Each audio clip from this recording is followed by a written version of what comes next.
이 바울과 실로아노아와 디모데가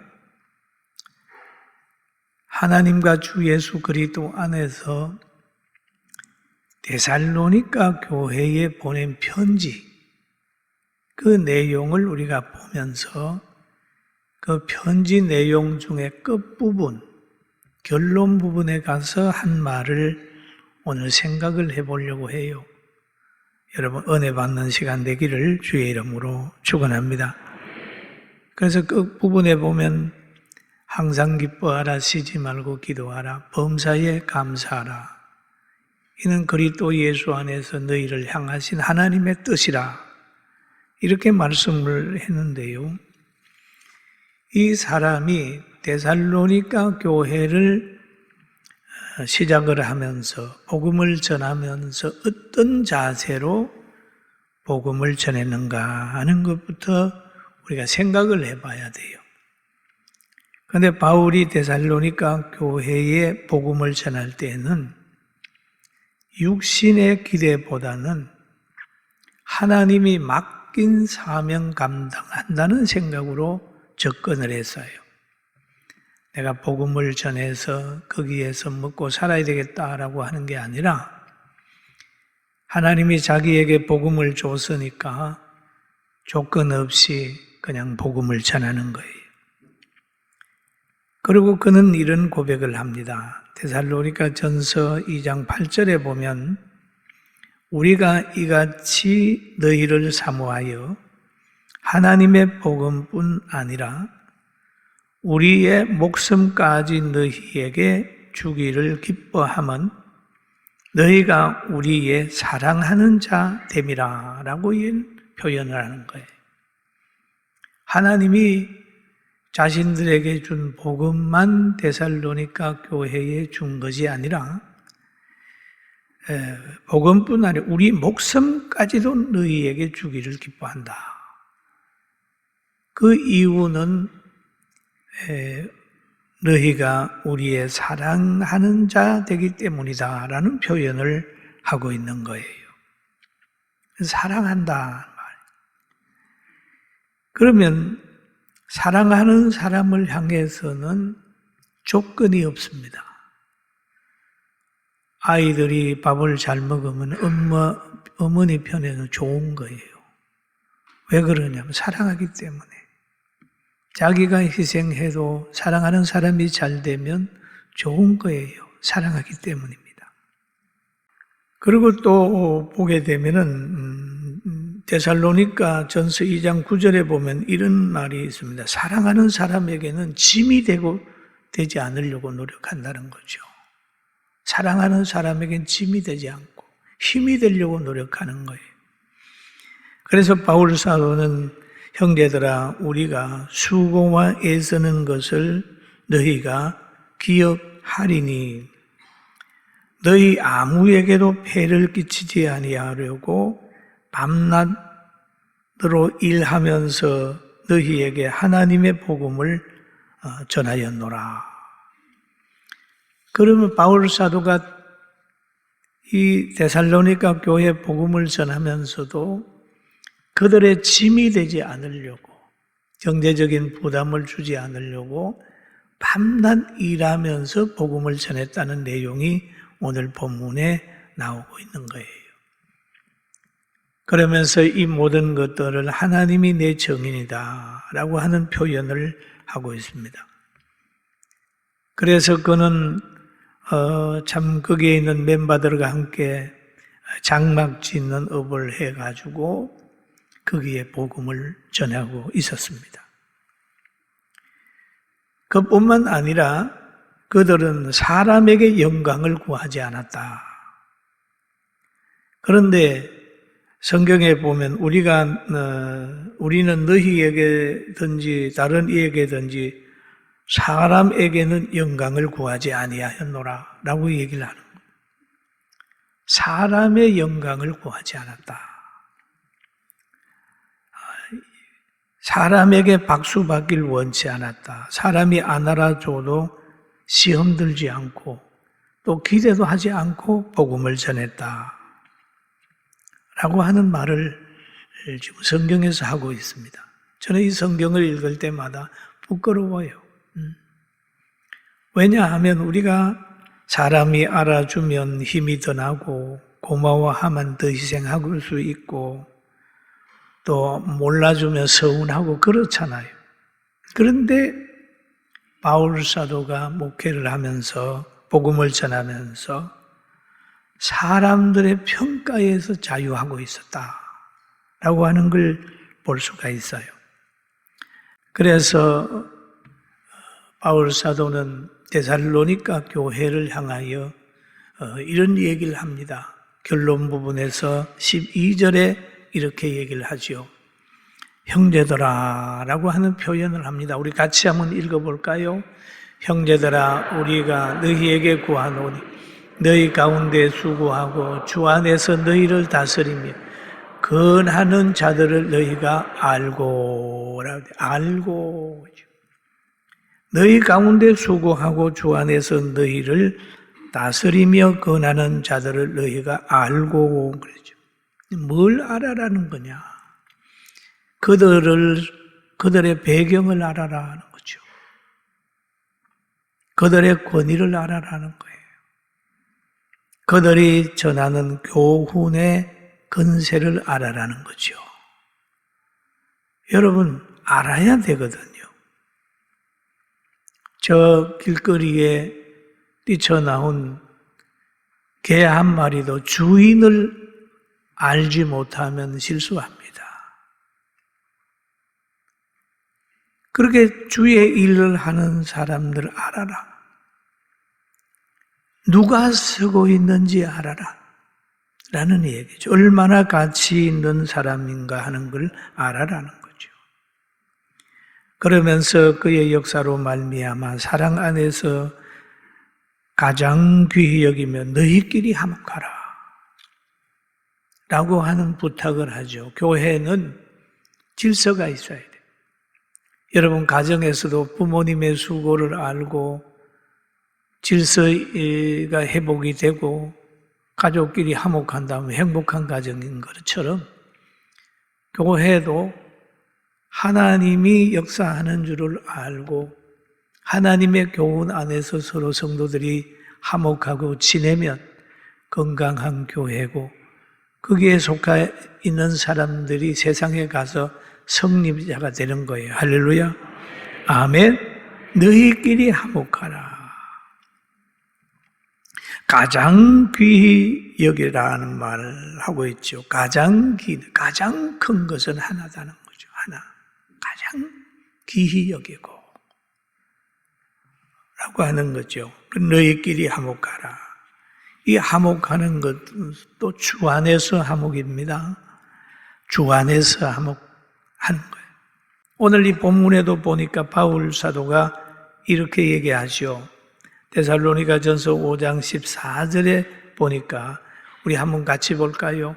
형제들아 너희를 권하노니 게으른 자들에게 금계하며 마음이 약한 자들 격려하고 힘이 없는 자들을 붙들어주며 모든 사람에게 오래 참으라 라는 얘기를 하죠. 형제들아 라고 얘기죠. 게으른 자를 향해서는 건계하라. 게으르지 말고 열심히 일하라. 왜 그렇게 게으르냐? 그렇잖아요. 그리고 다음에 마음이 약한 자를 격려하라. 마음이 약한 사람에게는 하나님의 위로를 전하고 하나님이 함께함을 전하고 그런 사람들을 붙들어주는 거예요. 그리고 물질이 있는 사람에게 하나님 말씀하시기를 야, 그 물질 가지고 가난한 사람 좀 도우라. 그런 거죠. 우리 모든 사람에게 하나님이 주는 교훈이 다 다릅니다. 남편들에게 그러잖아요. 아내를 사랑하라. 아내는 연약한 그릇이다. 기업을 함께 받은 연약한 그릇이니까 사랑해 주라. 그러잖아요. 또 아내들에게 또 하나님이 말씀하기를 아내들이여 남편을 존중하라. 그렇게 얘기를 하는 거예요. 다 교훈이 그런 거죠. 여기에 보면 힘이 없는 자들을 붙들어 주라는 거예요. 힘이 없는 자들을 붙들어 주라. 그리고 모든 사람에게 오래 참으라라고 하는 그런 말씀을 하고 있습니다. 여러분, 거짓말하는 사람들에게는 거짓말하지 마. 거짓말하는 사람은 마귀의 영역 밑에 들어있어. 그러지 마라. 권력을 악하게 쓰는 사람들에게도 그럴 겁니다. 권력 악하게 쓰지 마라. 권력은 꽃 입에 불과한 거야. 꽃은 떨어져. 여러분, 항상 권력이 이렇게 존재합니까? 얼마 있다가 떨어져. 권력자들도 언젠가는 내려옵니다. 내려왔을 그때를 한번 살펴보라. 은퇴한 후의 모습을 한번 살펴보라. 사랑하는 성도 여러분, 우리는 자기를 알고 하나님의 교훈을 그대로 받는 축복을 갖게 되기를 주님의 이름으로 축원합니다. 그러면서 또 여기에 본문에 그런 말을 하죠. 삼가 누가 누구에게든지 한번 같이 보실까요? 삼가 누가 누구에게든지 악으로 악을 갚지 말고 서로 대하든지 모든 사람을 대하든지 항상 선을 따르라 라는 얘기를 합니다. 악을 악으로 갚지 마라. 서로 대하든지 모든 사람들을 대하든지 선을 쫓아라 라고 얘기를 합니다. 여기에서 말하는 선은 복음 안에서의 선입니다. 종교에 따라 선의 기준도 다르고 또 세상에 따라서 선의 기준도 달라요. 악의 기준도 다릅니다.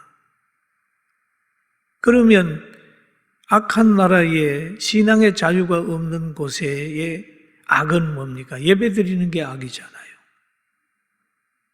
그러나 정말 신앙의 자유가 있는 곳에서는 예배드리는 것이 하나님 보시기에 의고 이게 애국이란 말이에요. 그러면 여기에서 말한 복음적인 선은 뭡니까? 늘 하나님 말씀 안에서 용서하고 사랑하고 예배드리고 기도하고 그러는 거예요. 그래서 성경이 우리에게 말하는 걸 보면 잠언서 25장 21절에 잘 교훈하고 있습니다. 내 원수가 배고파 하거든 음식을 먹이고 목말라 하거든 물을 마시게 하라.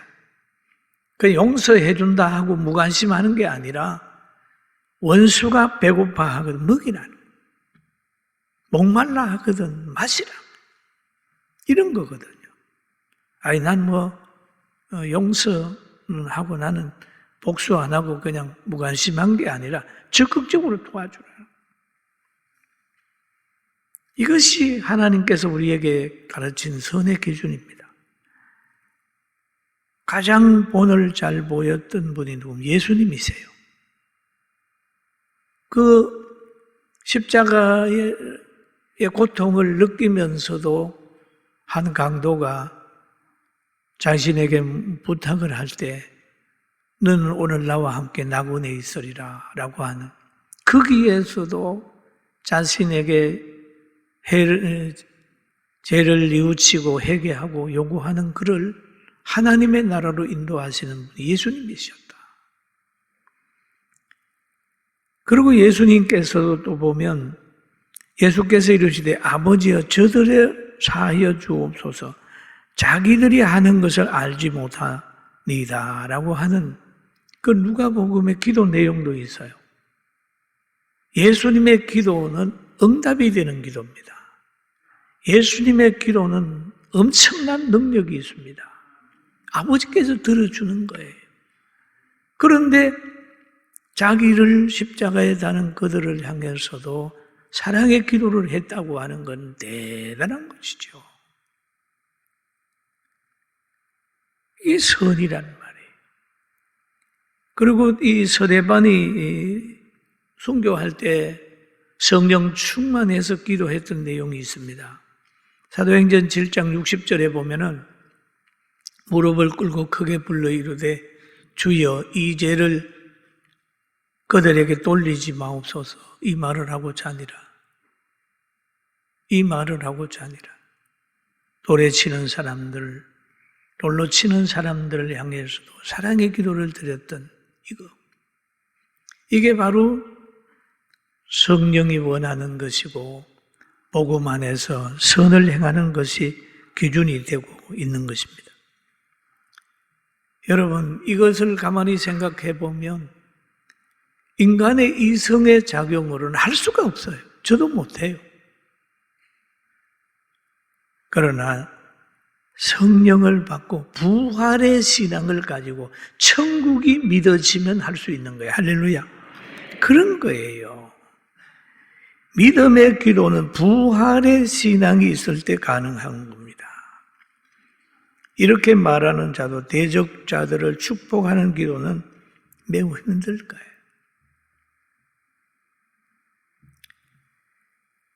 그리고 이 천국에 대한 것을 보면 천국에 대한 소망이 미움을 이기는 거고 하나님을 알게 되면은 용서의 범위가 넓어집니다. 그러면서 원수를 사랑하죠. 그리고 바울 사도는 이제 이 데살로니가 교회에 보내는 전서의 편지 결론 부분에 가가지고 이런 얘기를 하죠. 항상 기뻐하라. 항상 기뻐하라. 자기 관리 잘하는 것이 기뻐하는 거잖아요. 항상 기뻐하라. 쉬지 말고 기도하라. 하나님과의 관계 항상 유지하라. 그 말이에요. 쉬지 말고 기도하라. 범사에 감사하라. 하나님의 선하심을 믿고 범사에 감사하라는 범사에 감사. 여러분, 우리가 자녀들을 키우지 않습니까? 자녀들을 키울 때 자녀와 어머니, 아버지 생각이 다를 때가 있습니다.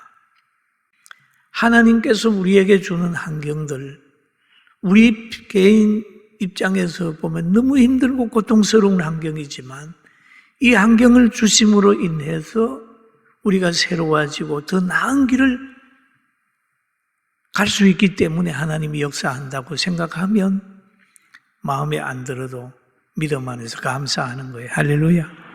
믿습니까? 그런 거죠.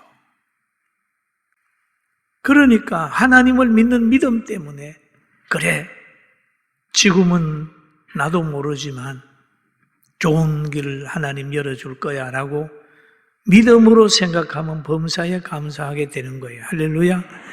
바울 사도가 그것까지 깨달았단 말이에요. 홍해 건너기 전에 홍해가에 서 있는 이스라엘 백성은 탄식했다고. 왜요? 뒤에는 성난 애굽 군대가 따라오는데 홍해가 막혀 있어. 세상 말로 도가내던 치예요. 그러나 그 홍해를 믿음으로 모세가 가름으로 하나님이 갈라주심으로 인하여 그 홍해를 건널 후에는 홍해가 있어진 것에 대한 감사가 있는 거죠. 하나님, 우리에게 하나님의 살아계심을 보여주는 사건이었습니다. 우리를 괴롭혔던 저 애굽 사람이 심판받는 것을 우리가 눈으로 보게 했습니다. 그런 거예요. 지금 실패했다, 아프다, 힘들다, 이거만 보지 말고 이 사건이 우리 교회와 나라와 가정과 우리 영혼에 무슨 유익이 줄까 하는 것을 생각하고 범사에 감사하는 우리 모두가 됩시다. 아멘. 범사에 감사. 범사에. 그래서 바울 사도는 범사에 감사한다. 이것이 그리스도 예수 안에서 있는 하나님의 뜻이다라고 얘기를 합니다. 그런데 구약의 시편 기자들을 보면 많이 감사했어요. 시편 136편 1절에 보니까 여호와께 감사하라. 그는 선하시며 그 인자하심이 영원함이로다. 영원함이로다. 영원히 없는 사람들은요, 현실주의자이기 때문에 환경을 못 이겨요. 감사 못해요. 또 보면은 신들 중에 뛰어나신 하나님께 감사하라. 그 인자하심이 영원함이로다. 주들 중에 뛰어나신 주께 감사하라. 그 인자하심이 영원함이로다. 홀로 큰 귀한 일들을 행한 이에게 감사하라. 그 인자하심이 영원함이로다 라고 했어요. 여러분, 오늘도 가정을 주신 하나님께, 나라를 주시는 하나님께, 교회를 주시는 하나님께, 지금 건강을 주신 하나님께 감사하게 되길 주의 이름으로 축원합니다. 한편 병을 주신 하나님께도 감사해야 돼요. 실패를 주신 하나님께도 감사해야 돼요. 왜? 그 병이 아니었으면 지금 교회를 선택하지도 않고 기도에 열정을 내지도 않고 했으니까 기도해서 영원한 천국의 실력자 되게 하시려고 준 줄 알고 늘 감사해요. 우리가 추수감사절 그러려고 말을 하면 청교도들이 5월에 꽃이라고 하는 배를 타고, 메이플라워 배를 타고 저 신대륙을 발견하잖아요. 그들은 신앙의 자유를 찾아가요. 그런데 그들이 처음에 가가지고 가난에 시달리고 풍토병에 시달리고 흉년을 만나고 많이 어려울 때라도 그들은 교회를 짓고 학교를 짓고 집을 짓고 수학을 하게 되면 늘 하나님 앞에 추수감사 예배를 드렸다고 하는 전통이 있습니다. 오늘도 우리는 그 선조들의 바른 판단, 바른 행로를 본받으면서 신앙생활 잘하게 되길 주의 이름으로 축원합니다. 힘들고 어렵더라도 좌절하지 말고 감사하면서 삽시다. 할렐루야. 우리에게 하나님이 계시잖아요. 하나님이 계시잖아요. 하나님이 계셨기 때문에 로마는 무너져도 기독교는 무너지지 않았어요.